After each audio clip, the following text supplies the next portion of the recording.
Breaking news చూస్తున్నాం. ఏపీలో ఫిరాయింపు ఎమ్మెల్సీల అంశానికి సంబంధించి మూడో రోజు విచారణ కొనసాగనుంది. ఇవాల్టి విచారణలో పోతుల సునీత అలాగే కరి పద్మశ్రీ మండలి చైర్మన్ ఎదుట హాజరు కాబోతున్నారు.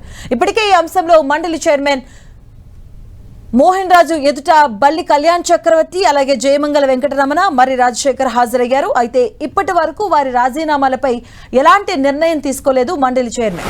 గతేడాది డిసెంబర్ 1న వారిలో 5గురిని పిలిపించి వివరించారు. ఇప్పుడు మరోసారి విచారణ చేపట్టారు. ఇప్పటికే తమ రాజీనామాలను ఆమోదించాలంటూ మండలి చైర్మన్ మోహన్ రాజును కోరారు రాజీనామా చేసినటువంటి వైసీపీ ఎమ్మెల్సీలు. అయితే మండలి చైర్మన్ మాత్రం ఇంకా ఎలాంటి నిర్ణయం తీసుకోలేదు. దీంతో ఇవాళ మరోసారి రాజీనామా చేసిన 2 వైసీపీ ఎమ్మెల్సీలు విచారణకు హాజరవుతున్నారు. విచారణ అనంతరం మండలి చైర్మన్ ముందు ఎలాంటి నిర్ణయం తీసుకుంటారో అన్నది ఇప్పుడు ఆసక్తికరంగా మారింది.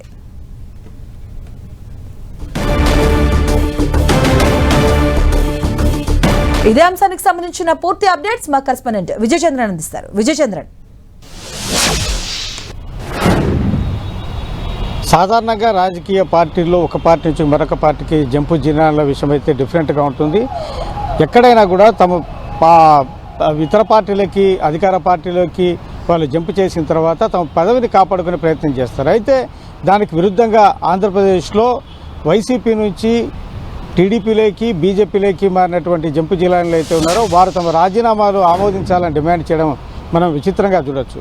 ఇక్కడ చూస్తే వైసీపీ నుంచి బీజేపీలోకి పోతుల సునీత మారింది, జకియా ఖానం వీరిద్దరూ మారడం జరిగింది. అయితే జకియా ఖానం తన రాజీనామా లేఖను ఉపసంహరించుకుంది. అక్కడ బీజేపీతో అయితేనేమి తర్వాత టీడీపీతో తనకు తగినటువంటి హామీలు రాని నేపథ్యంలో ఆమె తన రాజీనామా లేఖను ఉపసంహరించుకోవడం జరిగింది.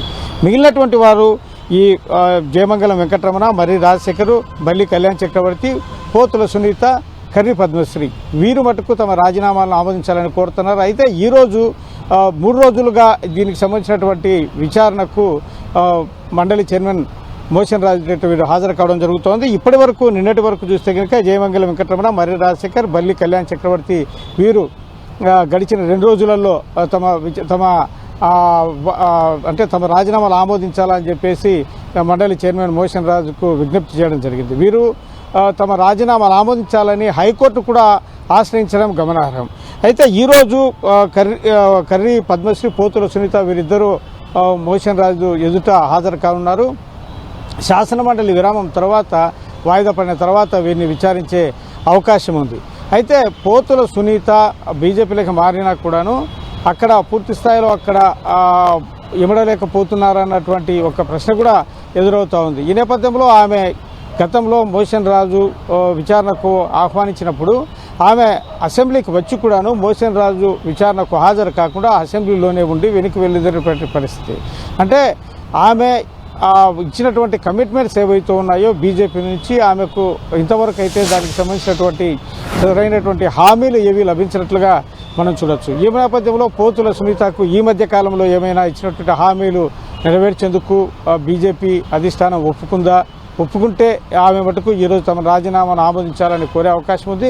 లేని పక్షంలో ఈరోజు కూడా గతంలో లాగానే విచారణకు హాజరు కాకుండా గైడ్ హాజరయ్యే అవకాశాలు కనపడుతూ ఉన్నాయి. కర్రి పద్మశ్రీ ఈరోజు విచారణకు హాజరయ్యే అవకాశం కనపడుతోంది. వీరు హైకోర్టును ఆశ్రయించి తమ రాజీనామాలు ఆమోదించాలా అని చెప్పేసి డిమాండ్ చేయడం జరుగుతూ ఉంది.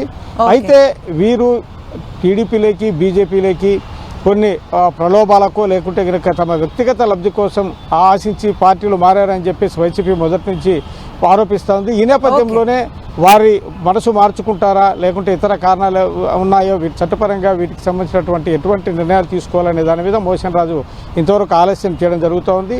కోర్టు ఆదేశాలతో ఆయన త్వరలో దీనికి సంబంధించిన ఒక నిర్ణయం తీసుకునే అవకాశం అయితే ఉంది. Right, thank you Vijayachandran.